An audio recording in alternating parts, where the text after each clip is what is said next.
this is Dr. And as always, welcome to the TNA Post Show. I'm joined by my co-host. He's the star of the show, and he allegedly has no relation to Steve Maclin, and he's the fourth Rascalz. Give it up to the one and only Britt Maclin. Thank you for the intro, as always. Of course. All right, so we've got quite a few things to talk about. You know, we are on the road to Sacrifice, and not only that, but NXT Roadblock. As we both know, on NXT Roadblock, we are getting the long-anticipated dream match of Moose versus Oba Femi. Now, on tonight's, let me see. Oh, look, Joe is here. Hey, Joe. Hey, Joe. So on tonight's show, let's kick things off talking about Oba Femi and Moose coming face to face. So Oba Femi went out there by himself, and Moose came out with the system, and he had security with him. So, you know, I like how Oba Femi was questioning why security was there, and Moose basically said it was for his protection.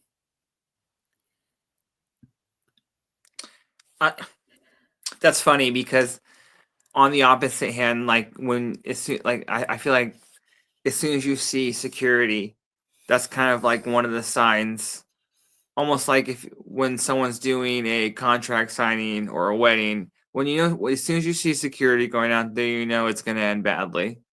They wouldn't be out there for nothing, especially the way that they were facing. You had them facing like, each way, like going back and forth, you know what I mean? Like the wall they were forming. So, yeah. And obviously they turned out not to be security well, they were, but still, they were dirty security. So basically, Moose says that he's a prize fighter because he fights for the biggest prize. And that's why he waited to cross the line, because he wanted to go after the TNA World Title. I mean, my bad, NXT World Title. My bad. I'm sorry. And Moose says he'll be the face of NXT pretty much here, because he's been the face of TNA for the past 10 years. And then I like how JDC was like, the first security guard to jump Oba Femi will be in the system. So there's a whole, but I don't know which security attacked Oba Femi first, but I guess whoever they are, it's an honorary member of the system. But basically Oba Femi dominated the security, then they attacked the system. And then, Moose ended up spearing Oba Femi, and he held up both titles. And just that image alone of Oba Femi being knocked out and Moose holding up the NXT title and the TNA World title, I thought that was pretty badass. And refresh my memory, when is this match again? Roadblock next Tuesday. Okay. Well, yeah, usually in wrestling, this kind of another sign. I didn't think Moose was winning before, and I don't think Moose is winning, especially, you know what I mean? I don't think he's winning now. But this is always, you usually have the guy that's not winning look strong before the match. So, yeah, I like this segment. I like this segment too. I like how they always like they keep them apart at first, and then they just give you a little bit to make you wanting more, But yeah, I don't think Moose is going to win. I definitely do think he's going to look good in defeat, though. I think that Oba Femi is going to take this. Yeah. Joseph said, after this, I wouldn't be surprised if Alicia Edwards shows her face at Madison Square Garden Theater on Tuesday to make sure Moose was. Hey, it'd be really cool if Alicia Edwards shows up. This match will set the standard of future big crossover matches. Oh, I definitely do agree. It's a shame we didn't get a chance to see Josh Alexander versus Chad Gable or Josh Alexander versus AJ Styles, Mm-hmm. But I think this is going to be a fantastic. I know, and I've said this before, and I'll keep saying it. I don't watch NXT on a weekly basis, but this match, along with Fraxiom versus the Hardys, have me so excited. I cannot wait for a Roadblock, actually. Mm-hmm. Yeah, this was a really great segment. This was great. I liked it. Yeah. All right. So, tonight's show kicked off with the in-ring debut of Elijah against Brian Myers. I actually thought this was a great in-ring debut. Obviously, everybody's familiar with Elijah, but I really like this. And they put him against Brian Myers, and he did what he could still hang, still go. So I was impressed. What about you? Yeah, this was a fine match. I definitely, yeah. Elijah looked, yeah. He looked fine. I'm not saying Brian Myers carried him, but this was nothing. This is a fine match. Elijah won. He got the win. I was expecting that, but yeah, this is good. Now, his finisher is called The Highway Means Farewell. That's kind of a long title for a finisher. The Highwayman's Farewell. Yeah, I was like, that's a dumb name. Mm-hmm. That's too long. It is. It's really long. But anyway, afterwards, the system attacked Elijah, and then Joe Hendry comes out with the guitar ready to defend Elijah. So I like that. Let me see. Joseph says, this is long lost brother of Elias and Ezekiel. He had great singles debut. Many of us wondering where he would cross over from country music to pro wrestling. Okay, that's funny. That is funny. My dream would be for them to be a heel team, Elijah and Joe Hendry. But as of now, we're just waiting for the eventual turn. Because I think they'll have a match in Joe Hendry's. I think this will be a matchup in Joe Hendry's reign as world champion. Well, Joe Hendry does need a feud to keep him busy until Rebellion. Where Frankie Kazarian will, in my opinion, become TNA World Champion. Yes. All right. So next we get an interview with Ace Austin and the Rascalz. Now, Ace Austin alludes to the terrible things he did to Trey Miguel years ago. But he says he never pretended to be their friend and then stab him in the back. Zachary Wentz calls Dez, Tyson, and Tyreek the Bootleg Rascalz, and then Miguel combines their initials and they say AB Rascalz, ABBA Rascalz. And Ace Austin basically says this is the first test of can they coexist. That's funny. And AB Rascalz, what is this, the show of too long names? Too long of names? That doesn't roll off the tongue. I forgot what else he said, but I think he was just combining their names. AB. And I like how Ace Austin got on the catchphrase as well. Oh, yeah. That is true. This is a fun segment. It is. I like it. I think they make a great team. I know it's only temporary until Chris Bay gets back, but still. All right, we get the second episode of the First Class Penthouse. And I like how AJ Francis was like, oh, please welcome my guest, K.O. It ends up being Casey Navarro. I thought that was brilliant. He had me, you know what? That's what a good heel does. He teased the crowd. He technically delivered. I was happy. This is a good segment. More of the First Class Penthouse. I always I don't know. I feel like this is like a wrestling. I don't know. This has always been part of wrestling heels having some sort of talk show segment, like a recurring one. So I like this. Steve Maclin comes out. Okay, this is hilarious. I thought this was hilarious. He calls AJ Francis a Timu Suge Knight. That was fucked up, but I couldn't help but to laugh at that. That's a good burn. Sick burn. And then basically, Steve Maclin challenges AJ Francis to a match, and AJ Francis tells him he will need 30 minutes to get ready, and then kicks Steve Maclin's ass. So I like how they could deliver this match later in the night as well. Same. This was good. This was a really good segment. I'm digging these first class Penthouse segments. I may be poor and had to fly economy, but I like first class. And in no way, shape, or form am I saying that Rich Swann wasn't good in this group, or the segments were bad or didn't feel natural. Because I do think Rich Swann reinvented himself in first class, but I do think this version is a little bit better. I hope that we do get them reunited as a group. I hope there are plans to bring Rich back. But I don't know. I just think Casey Navarro fits like really well. You know something? I don't know where first class would have gone with Rich Swann. It would have been AJ Francis and Rich Swann. But I had to say, I do like this version of first class. You're right, Casey Navarro does fit. And I would be curious to see how all three members of first class interact. Rich Swann, Casey Navarro, and AJ Francis.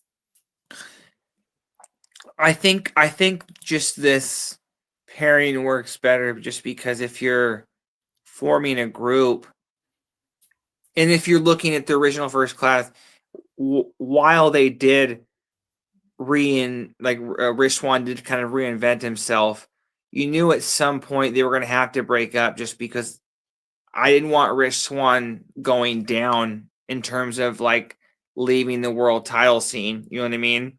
Mm-hmm. And that's obviously where AJ Francis plans to go. But this, you know what I mean? There's more of the sense that, because I don't, obviously Casey Navarro is a typical, like the prototype X Division guy, you know what I mean? Mm-hmm. So and obviously they could go after the tag titles and AJ could still go after the world title. This group just fits together a little more seamlessly. Yeah, they got the dynamic of the big guy and the small guy. So it's Rich was around the same height, but again, like I said, like those are. I still wanted Rich to go back to that main event scene. You know what I mean? And so you knew that group probably wasn't going to have as much staying power. Yeah. Okay. Next we get Savannah Evans versus Zaya Brookside, and this was a decent match. Savannah Evans getting the win. I gotta hand it to her. She played possum. And the ref was checking on her. And what did she do? She did a clubbing blow to the back of the head of Zaya Brookside and ended up with the victory here. I'm glad Savannah won. Just because, one, it doesn't hurt Zaya, and two, just because that, again, Zaya is going to always, it's best as that babyface who has to fight adversity and then, gets the victory. But they need to continue to build Savannah up because they have no other choice. They don't have another monster heel in the Knockouts division. You know what I mean? They need to fill that role. So I'm glad Savannah won. To me, this was the only right decision. Same here. Like, I feel like they gotta really rebuild Savannah. As that monster heel, and I think this is a step in the right direction. It doesn't hurt Zaya Brookside at all. No. Give me 1 second. Because in fact, yeah, Zaya reminds me a little bit of, she's got that Darby trait, Darby Allin, where it doesn't really matter how many times they lose, just because or like if they are taking most of the match, they're usually going to get the victory. And again, yeah, that's part of them, the type of babyface they are. So yeah, but Savannah needed to win, and I'm glad I like the way that she won, like you said. She did. And I like how appropriately she did that while in Texas. Yeah. I mean, Florida. In Florida, I mean, my bad. Yeah. Sorry, Florida. They're in full sale. They're going to be in Texas next weekend. Mm-hmm. Let me see. Joseph says Savannah needed the win to be built up to have a proper feud with TNA knockout title and not a one-off title shot. That's true. I agree. Mm-hmm. All right. Next week, we actually have 2 Spitfire segments, so let's talk about both of them. So, As you all know, Ash and Heather by Elegance unfortunately lost to Spitfire, and they had to be their personal concierge for 24 hours. And so with the first segment, you had Spitfire wake up Ash and Heather and give them a makeover. They put like spikes on Ash, and they took him running. They gave him like some type of food. And like bags. It was like chicken and rice in bags. I know.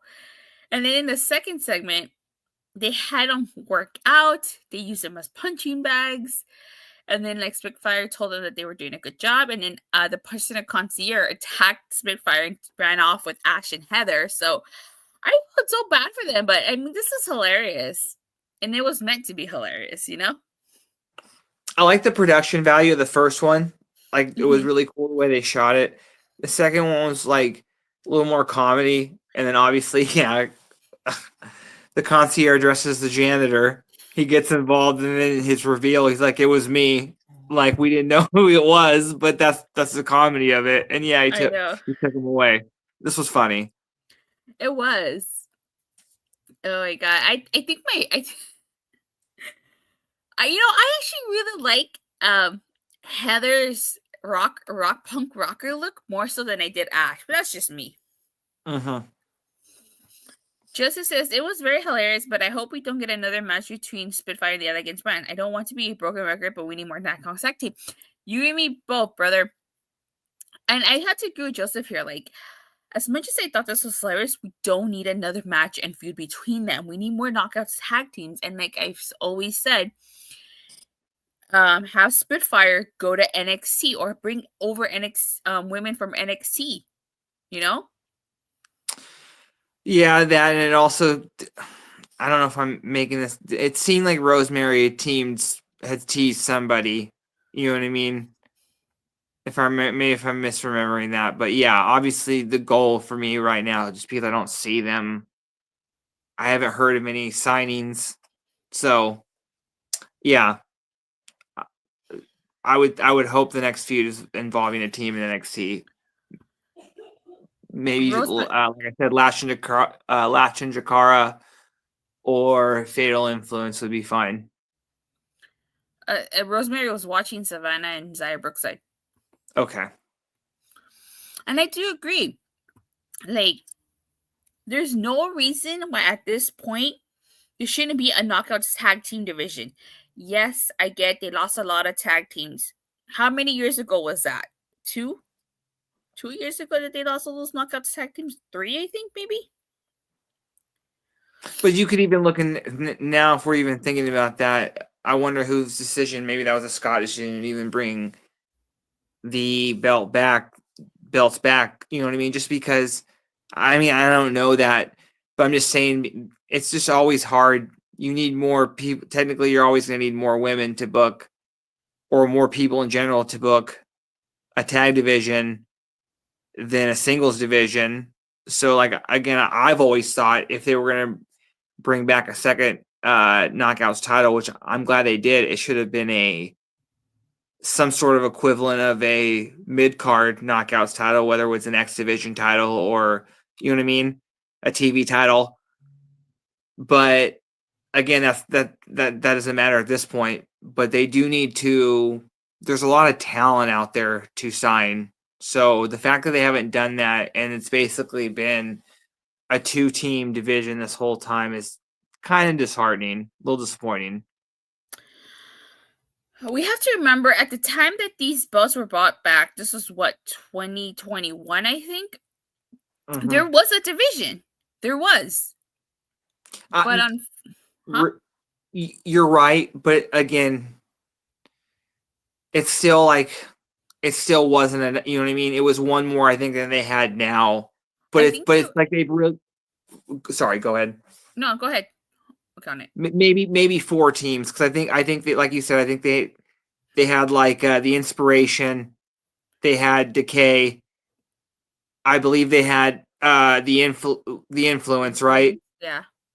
And then that's what I'm saying. Those are the 3 I know. Maybe there was another one, but Vex. They had Vex. Yeah, I feel like they came later, but that's what I'm saying. Like, again, that's 6 people you need, and then obviously that's easier if that was just a singles belt. You know what I mean? Then because 3 teams still isn't a lot. Mm-hmm. But No, but sorry, go ahead. I was just say, like, I mean, I feel you, but at that time, their knockout tag team division was doing a lot better than the WWE Yeah, women's tag team division for sure.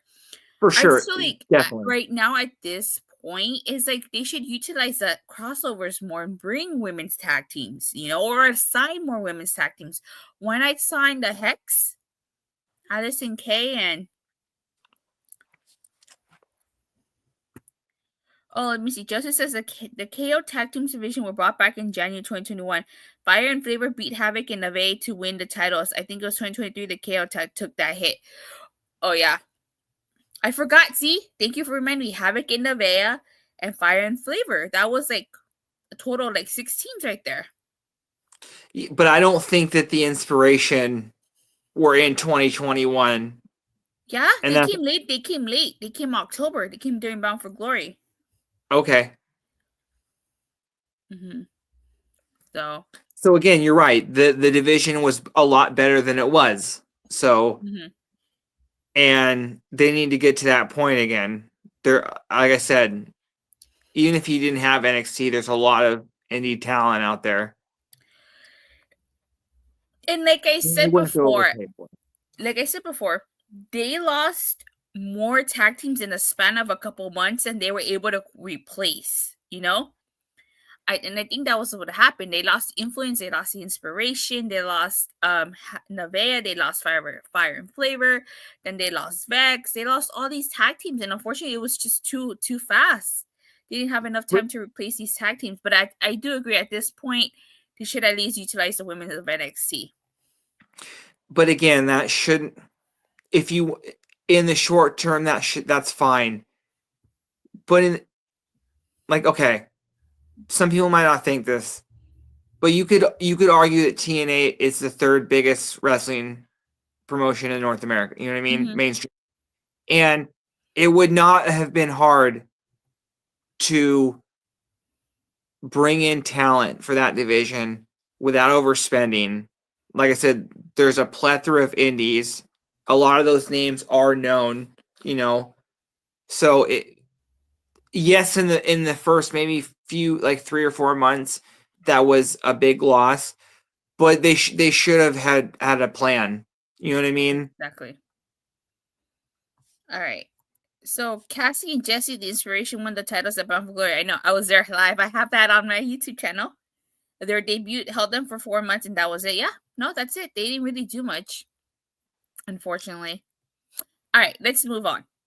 So we get a John Skyler promo, and he's talking about how, last week Mike Santana wanted him to relay a message to Ali, but Ali told him to take care of Santana, and he will do exactly that with these great hands.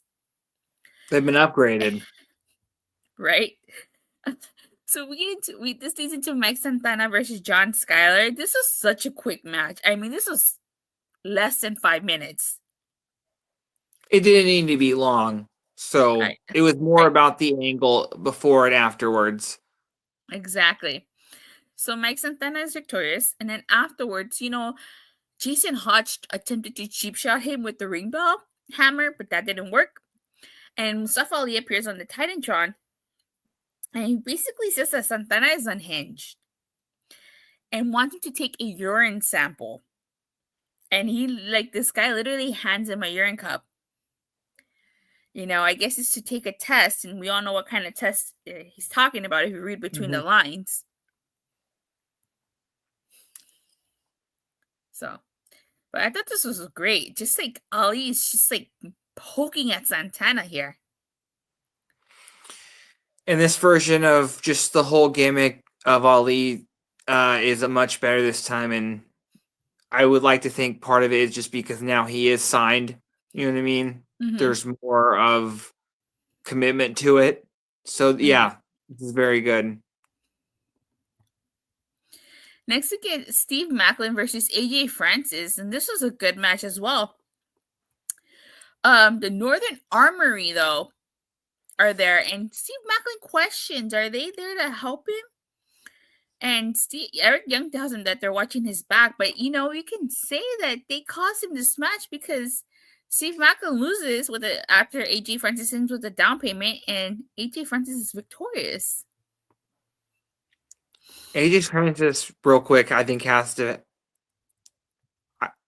probably the best choke slam in wrestling right now. I can't think of anyone who has a better choke slam. Looks great every time. Antonio's this high. What's up? No, again, this match was, I think, a little bit. It was less about First Class and more about what's going on with Steve Maclin and the Northern Armory. So I know this segment isn't what follows, but let's go ahead and talk about it because it goes into this. So we get a Steve Maclin segment, and he confronts the Northern Armory, and Eric Young tells Steve Maclin to calm down because sometimes things don't go as planned. Maclin, interestingly enough, says that he still trusts Eric Young, but he just doesn't trust the Northern Armory. And Eric Young tells Steve Maclin to open his eyes and the truth will guide him. So this is more about Steve Maclin and Eric Young than anything. Is Steve Maclin going to join the Northern Armory? Then afterwards, Kazarian tells Steve Maclin about Eric Young, and Maclin warns Frankie Kazarian not to do this right now. And Kaz, he just says he's an observer of things. So, interesting segment. Is Steve Maclin going to, join the dark side and join the Northern Armory, even though he's not Canadian? Or I don't think so. Oh, I wonder what this is leading to. I would assume just they're going to drag this out and eventually just a match between Eric Young and Steve Maclin. But yeah, I doubt he joins the group. They're definitely trying to get him to join, that's for sure. Yeah. I feel like a feud with the Northern Armory, if done correctly, could make Steve Maclin into a very big baby face. Definitely. And I think that's probably the point of this. Yes. All right.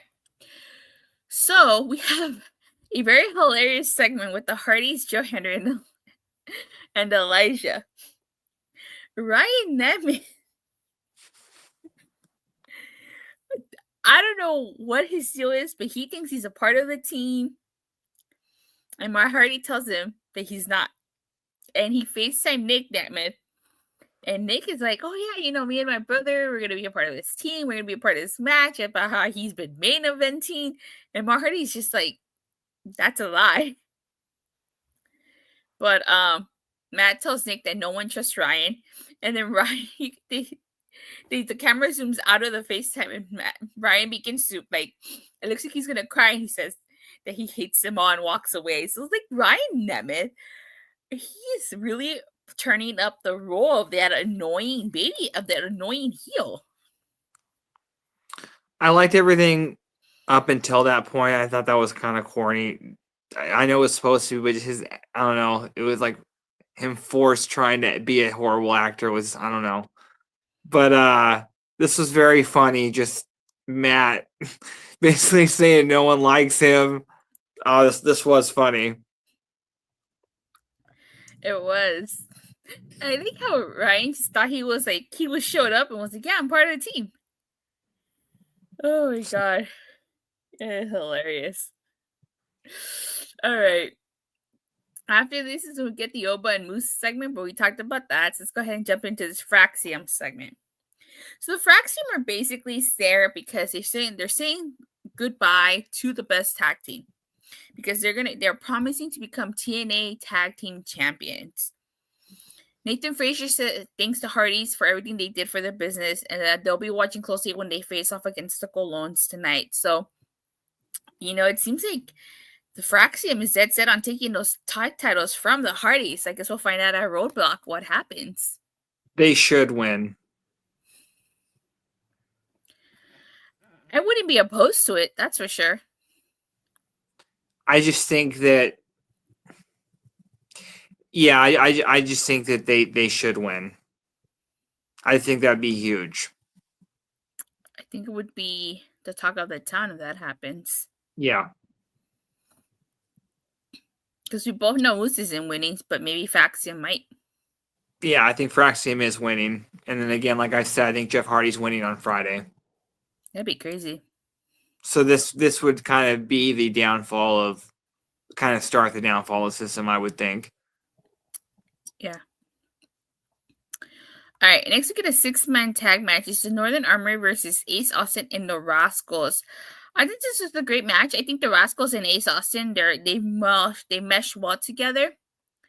The Northern Armory is victorious because Wesley, Tyson, and Tyreek come out and cause a distraction, allowing Eric Young to pile driver Trey Miguel. So I thought this was good.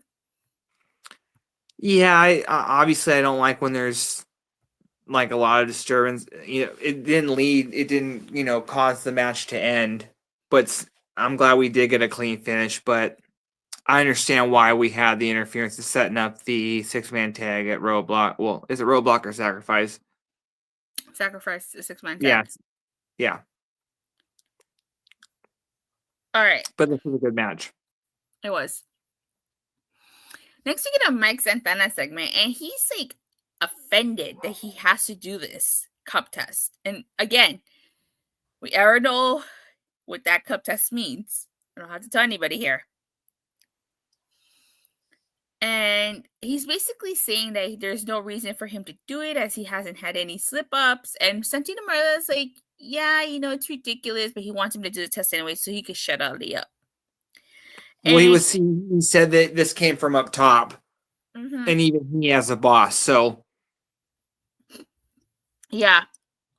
And he sees Tasha Steele's yelling at that poor guy. I don't know who he is, but he was grabbing Mustafa Ali's coffee. And he was yelling at him because, I'm not a coffee drinker. I prefer iced coffee. I don't know about you. But same.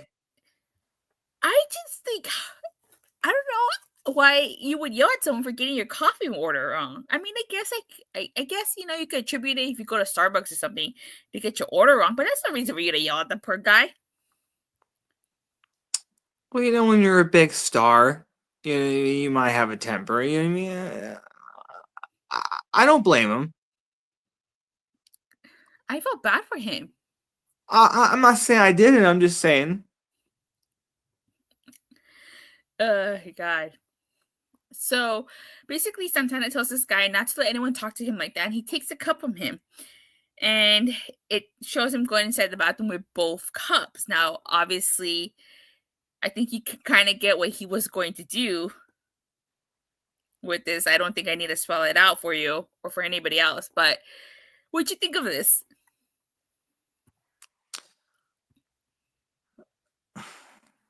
I was like, oh no.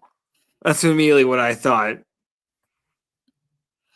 Yeah, I was like, oh my God, I can't believe that is a new low, but Santana was just mad. Oh my God. So again, I know this segment isn't what followed, but because it's relevant, let's go ahead and talk about it. Mustafa Ali, he's just pondering about stuff, and then Tasha still shows up with his coffee, and he asks her about the test, and of course, she says that Santana passed, and he's trying to figure out another way for Santana to take another test, and he takes a sip from the coffee. And you see his face, he very quickly realizes it's not coffee. And he tells Tasha Steele to leave. And then, you can't see it on screen, but I'm assuming he spits out the coffee. This kind of reminded me of Austin Powers, where he takes a sip of the coffee and he's like, oh, this tastes like, and they tell him, it Austin, it is, Yeah, this is gross. Yeah, it was. It kind of was. I'm not going to lie. Because, like I said, that segment prior, you see him going to the bathroom, so you get the hint of what he's going to do here. Yeah, I feel bad for Ali. All right, we get a Masha Slamovich in-ring interview, and she's talking about how that when she's talking about Cora Jade, number one. Number two, she's talking about how when Cora Jade steps inside the ring with her, she won't be walking out. And she understands that being knockout world champion means you got a target on your back. Cora Jade comes out and says that Masha talks a big game, and she promises to expose Masha's weaknesses and will make history by winning the Knockouts title. Tessa Blanchard attacks Masha from behind, and then Jade attacks her too. Li Ying Li comes to Masha's aid, and next week we're getting a tag team match: Tessa and Cora Jade versus Li Ling Yi and Masha Slamovich. Should be a good match, but what are your thoughts on this? First off, what were the crowd saying to Tessa? It sounded like they were, in second, were they censoring part of it? I think they were censoring part of it. They couldn't make out what they were saying. Okay. It didn't sound good. Yeah. They had her chance of being good. It's interesting because on one hand, it seemed the crowds on live are one way. They seem to be not for her, but the clips of her seem to be getting numbers. So, it's like, where do obviously there's something there. Yeah. Again, this is not getting to the. I know you asked me what I thought of the segment. I liked everything but her involvement of it. I do like how Yingling Li came out, just because I'm glad that I like how they're continuing to build that match, just because that should be a very good match. I just didn't think that Tessa needed to be out there. To me, it didn't make sense, her and Cora. I believe we're getting a tag match next week, right? Mm-hmm. Yeah. So that's very typical. I don't know. Again, it's not taking me out of it to where I don't want to watch TNA. I would never do that. But I'm getting more and more sour / frustrated on just Tessa in general. Like I said before, I was not watching TNA during Tessa Blanchard's original run. When I came into TNA, she was already had a foot out the door, Mm-hmm. So I'm coming into this with an open mind. I understand that she has controversy and all this other stuff, but I'm keeping an open mind because this is really the first time I'm getting to see Tessa Blanchard in action, because I didn't see her the first time around. Mm-hmm. So, keeping an open mind. So next, we had some breaking news. Did you know Nick Nemeth returns in 8 days at Sacrifice? I did know that, just because from the previous segment, but I do like these. A small amount of Ryan Nemeth is fine, and I do like these segments where he lets us know. He's the like, nickname now done. He's like, my brother, my big brother. He's so good at being annoying. I just want to smack him sometimes. And not only is he really good at being annoying, it's the way he has that high pitch when he's his brother, and it's just the way he says it's so annoying. You just want to slap him. So, all right. So the main event ends up being the Hardys versus the Colognes, which I thought was a really good match. Unfortunately, this match doesn't have a clear winner because the System come out and attack the Hardys, and Joe Hendry, Leon Slater, and Elijah all come down to back up the Hardys. Because if you remember last week, it doesn't seem like the Colognes are a part of the System. It might seem like they're honorary members, maybe acquaintances. But remember, the System said that as long as the Colognes had their back, they would have their back. Mm-hmm. So at Sacrifice, we're getting a steel cage match, steel cage 10-man tag match. And this is the first steel cage match in how many years? I don't know how many years. So does that mean that there hasn't been a lockdown in a few years? Yeah. So hopefully this means we get a lockdown again this year. A lockdown pay-per-view. Yeah, this was awesome. I can't wait. I'm so excited for that steel cage match. Mm-hmm. All right, but overall, I thought this was a really good show. Yes. Very solid show. For sure. You know, the road to Sacrifice, and like Sacrifice isn't even a big pay-per-view. It's like a plus special, and the build has just been incredible. Yes. All right. Anything else you want to see or mention before we get ready to sign off? Well, it's almost like next week it's like 2.5 TNA shows, just because there are 2 big TNA matches, TNA involved matches on NXT Roadblock. Then you have TNA on Thursday and then Sacrifice on Friday. So a lot of TNA next week. Oh, for sure. Even though Brett and I won't be reviewing NXT, we'll definitely talk about anything that happens with Oba Femi and Moose and Fraxiom and the Hardys on our show next week. Yes. That should be great. I cannot wait. I'm really excited for next week. Next week is super stacked. Yes. All right, Bert, where can people find you? Just on Twitter at BertMaclin11. All right, you guys can follow me on Twitter at @SL_talk, Raw, SmackDown, AEW Dynamite, and of course TNA Impact. I go live on my YouTube channel, Rangers of Wrestling, every Monday, Wednesday, Friday, occasional Saturdays and Sundays, and then of course for all things TNA, you can catch me here every Thursday on Bodyslam. And with that being said, thank you guys so much for watching. And for the continued support, please don't forget to like and subscribe. Make sure you hit that bell so you can notify whenever we go live, whenever Bodyslam goes live. And we'll see you guys next week for the Go Home Show to Sacrifice, and of course NXT Roadblock. Bye.